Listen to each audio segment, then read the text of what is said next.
Hello, this is Eric with Brandjectory. In this demonstration video, I will show you how to register for the Brandjectory system and put in your information as a brand.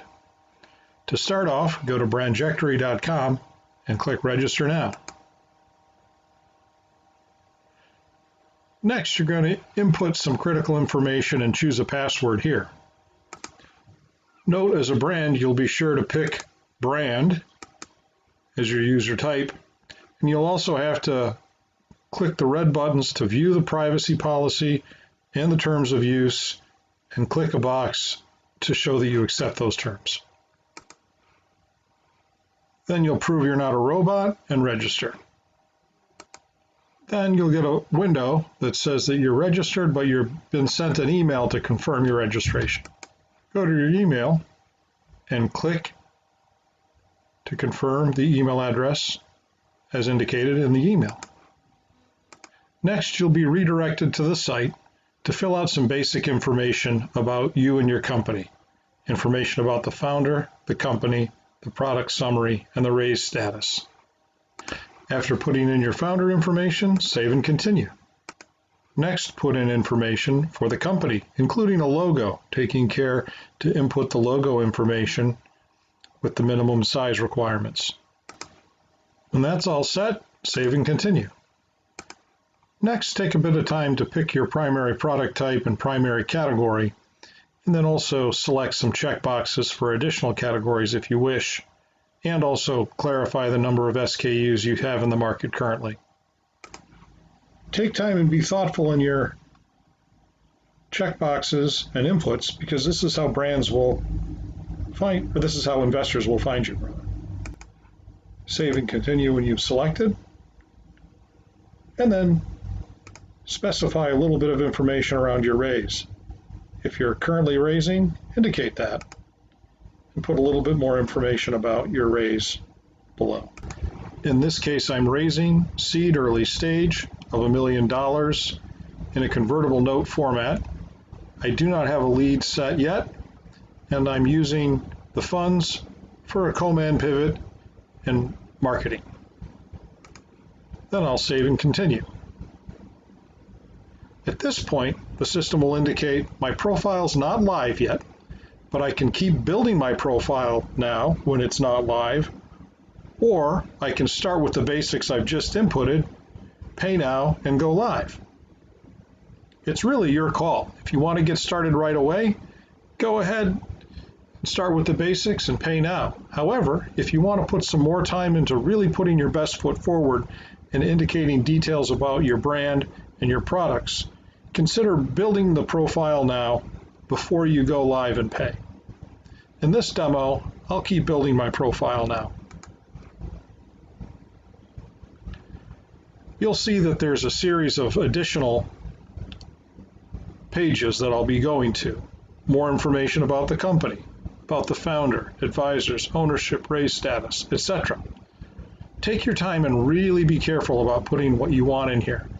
These are the kind of things that investors will see and decide whether or not they want to connect with you or not. You'll see that some fields are red with an asterisk that indicates they're required. A billboard image, while not required, will add a little bit more pizzazz to your background. If the billboard's pretty big, like in this case, you might have to crop it a bit.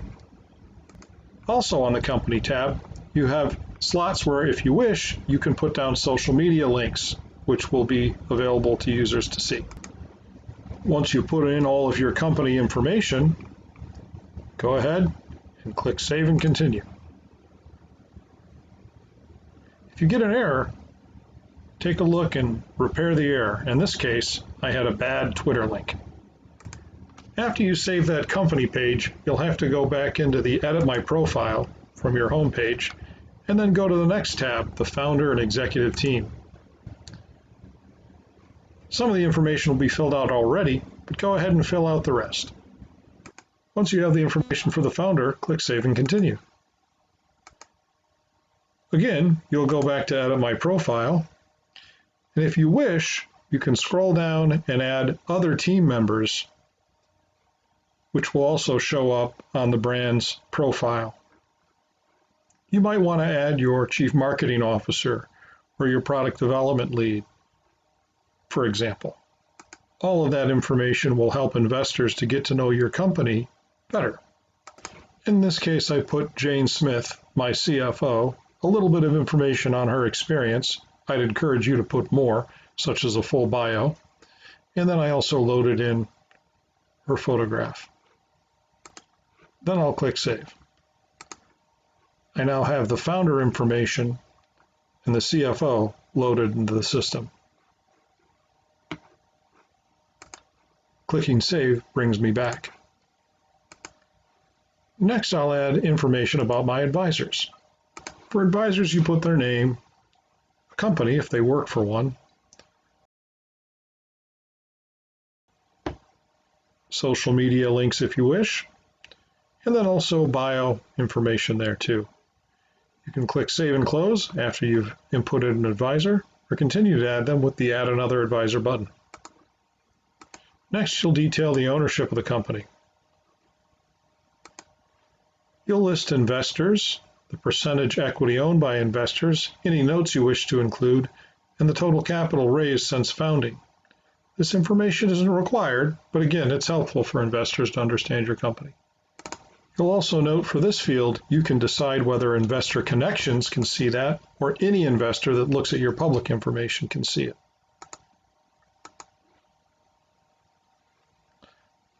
Watch out, when you put percentages, don't use the percentage symbol.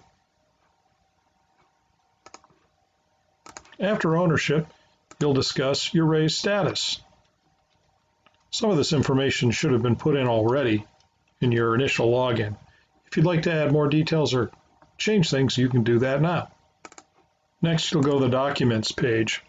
Here's where you can add detailed documents such as your pitch deck, a business plan or executive summary, financial spreadsheets, or other documents such as videos or video links. For example, I'll add a pitch deck here. I go to the pitch deck section. I click New File. I'll put in some details and load the file here.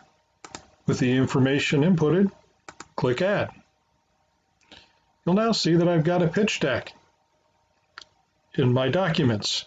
Go ahead and add other documents if you have them, and you'd wish investors, once they're connected to you, to see them.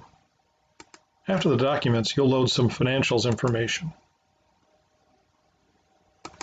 Once you click Save and Continue for the financials, you'll see a nice laid out page with your summary financials, your capital structure, and your raised status all in one spot. You'll then return to your Edit My Profile to finish up by detailing information about your products. Some of this will already be loaded, but some will not. So select some of these that are appropriate. Adjust any other information, such as indicating your time in market or SKUs in development, and then click Save and Continue.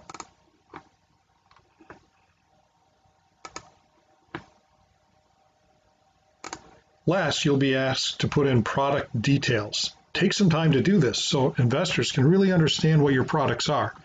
You can do it in two different ways. If you have a nice website that has product details on it, you can provide that link here, and in many cases, that will self-populate. However, if you don't have that, or your website doesn't communicate well with the system, you can hardwire information about your products in this form below. You add descriptors, differentiators, target customer profiles, flavors, and of course, photos. And you can add many photos, and I encourage you to do so.